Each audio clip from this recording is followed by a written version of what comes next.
Le village était très gai à l'époque. De la place des pressoirs à l'huile nous parvenaient des chants joyeux. C'était là que se trouvaient les petites filles entre 6 et 7 heures. Elles allaient par bandes, chacune avec un bébé sur le dos, sœurs, frères, neveux ou cousins. Toutes ces fillettes rouges comme des coqs chantaient, claquaient des mains, les marmots déposés à terre. Certaines battaient la mesure sur des bidons à pétrole, tandis que d'autres dansaient. Pendant les grandes fêtes, comme celle du mouton, elles faisaient même des festins. C'était à qui apporterait de la viande, du poivron rouge, de la farine, des oignons. Des feux étaient allumés. Les plus grandes roulaient le couscous et tout ce petit monde se régalait. Souvent, de la fenêtre, j'ai assisté en souriant à cette joie que moi, je n'avais pas connue. Mes jeunes belles-sœurs, Reskia, Hamama, puis Jabha et Zawa, avaient participé ou participaient encore à ces jeux et réjouissances. Et quand elles revenaient à la nuit, ivres de soleil, de chants et de danse, elles s'endormaient parfois avant d'avoir soupé.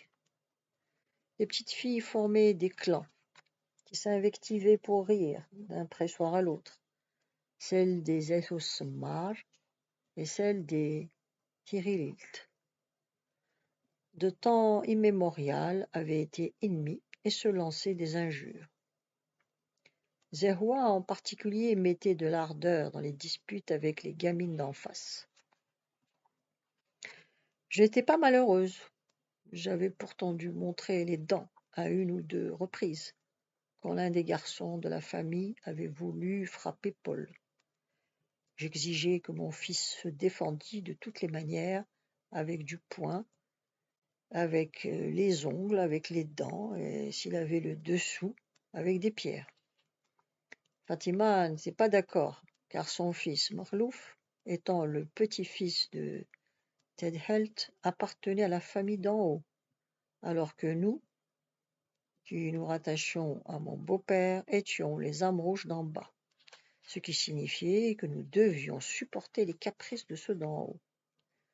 Je fis comprendre à Fatima que mon fils se défendrait de toutes ses forces, que si elle n'était pas contente, elle trouverait à qui parler. Elle n'avait qu'à m'attaquer, je riposterais. L'affaire en resta là. Beaucoup de femmes du village qui avaient leurs enfants en ville venaient me voir, je rédigeais et lisais leurs lettres, fournissais papiers et enveloppes quand elles n'en avaient pas. Quelques-unes m'apportaient des œufs. Lorsqu'elles souhaitaient que j'hérite de tout ce qu'il y avait de richesse dans la maison des Amrouches, je répondais « Souhaitez que Dieu m'ouvre une porte pour que je puisse partir de cette maison. » Le 13 juin 1904, j'étais en train de faire le couscous pour le porter au père et aux sœurs, comme les autres années à l'occasion de la Saint-Antoine, patron de mon mari. J'avais les yeux larmoyants et le nez comme une fontaine. Je descendis à la maison et demandai à Douda de m'aider, car mes tempes battaient. Douda m'invitait à m'étendre et dit qu'elle s'occuperait du repas. Je me couchai dans un coin de la vieille maison, sous le berceau, à la place des malades. J'étais dévoré par la fièvre, et mon beau-père avait rapporté de la glace que les hommes de la montagne avaient trouvée dans les crevasses et vendaient au marché. Mon beau-père me fit une citronnade glacée. Je bus ce breuvage avec délice et me recouchai. Mon fils Henri avait 9 mois. Je laissai tout à l'abandon. Ce fut Douda qui prit soin de moi et de l'enfant. Le père de Huissière vint quelques jours après et diagnostiqua une pleurésie. Il me mit des ventouses scarifiées en quantité, puis des vessicateurs, et la fièvre tomba. Mon bon appétit me sauva. Tous les jours, matin et soir, je mangeais à volonté des côtelettes et des œufs sur le plat. Je restai ainsi une quinzaine de jours. Henri avait dû téter le lait des femmes, plus ou moins propre, et était maigre et avait mal aux yeux. Le père de Huisser m'avait installé un lit avec des tréteaux et une paillasse. Quand je me sentis mieux, il me dit « Je ne veux plus que tu couches à cette place. J'en ai vu trop mourir dans cet endroit. » Je pouvais me lever, je décidai d'aller à l'hôpital Sainte-Eugénie pour changer d'air et me rétablir. Mon mari trouva une carriole, moitié brouette, moitié charrette. On y installa ma paillasse. Pour comble de malchance, Paul s'était fait une grave blessure au front, en tombant sur une pierre. Le père de Huisser avait fermé la blessure à l'aide de points de suture.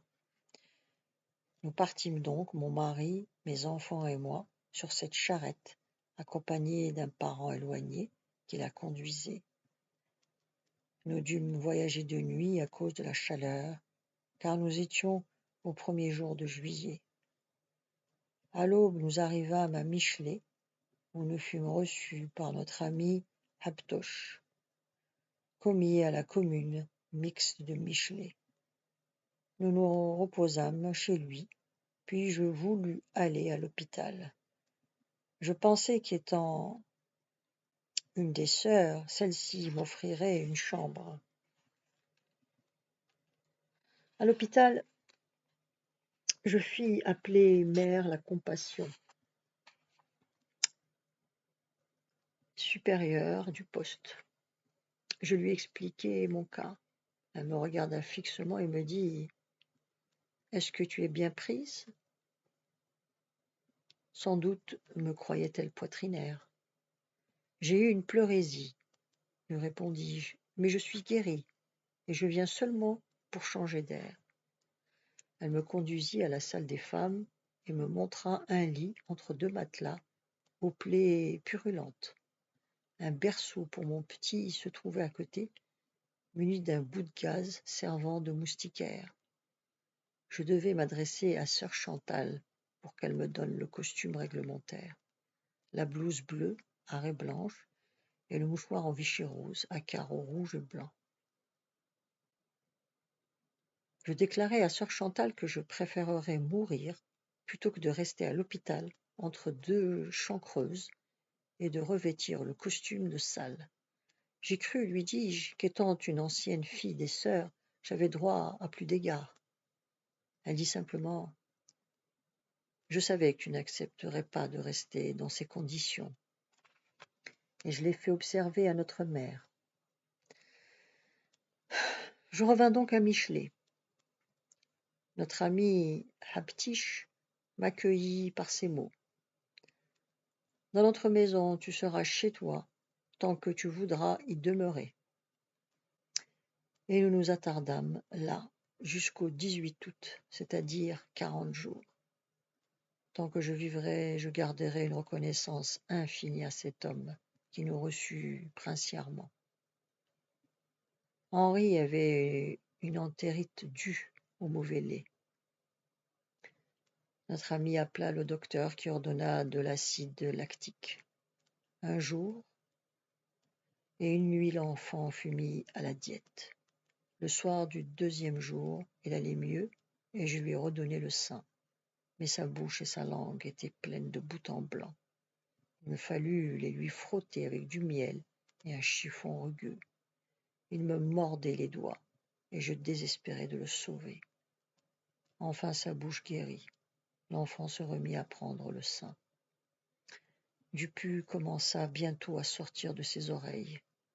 Il coulait sur les joues du bébé chaque fois que je le couchais sur le côté. Il avait grossi, mais le pus avait formé de chaque côté de sa figure des plaies. Le docteur m'assura que c'était le mal qui s'évacuait par là. Henri marchait maintenant à quatre pattes, partout à la maison, et mangeait les tomates crues qu'il trouvait à portée de sa main.